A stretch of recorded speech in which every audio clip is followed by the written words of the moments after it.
most important element is understanding how to determine the value of a property. If we don't understand how to determine the value of a property, it doesn't matter how many deals we come across or even attract. We have to understand the value of the property so we know whether or not to pull the trigger. In this segment, we're going to be going over how to analyze deals. So single family versus multifamily. To determine the value of a single family home, we're going to look simply at comparables in the area. Multifamily is different. It's valued based on the cash flow coming in, and it's definitely a safer way to invest because it's much more within our control. This means in a down market, comparables drop. Let's say someone sells their property for less, cheaper, because for whatever reason, they just want to get out of it. It doesn't affect us. Our properties are not valued that way. Multifamily properties are valued off cash flow. If we keep the cash flow up, the property's value stays up, and it's a much safer way to invest.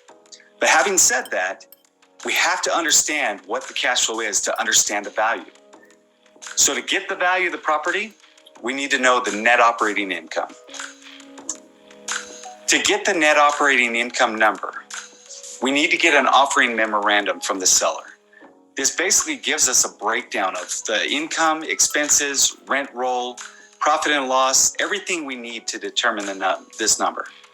From there, we can take the yearly income, subtract out the yearly expenses, which will give us our NOI, our net operating income. Now, we can use the 10-time valuation. By taking the NOI and multiplying it by 10, it's going to give us our approximate value, or what we like to call our strike price. Again, that's not the end-all say-all, but it's step one of a two-step process. Step two will be the true qualifier.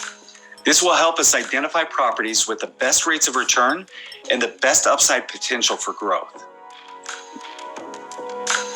This is Tyler's first deal. Look at this beauty. It's a 20-unit deal in Birmingham, Alabama.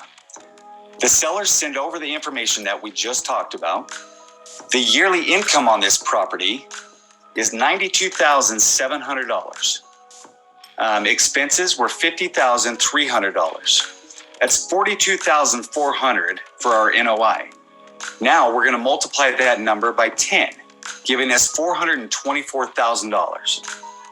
So all this means is if the seller asks us for more than $424,000, it's probably overpriced. If the seller asks for less, we have a potential for a great deal. Now keep in mind, it's not the end all be all, but at least it's a good enough deal to go to the next step.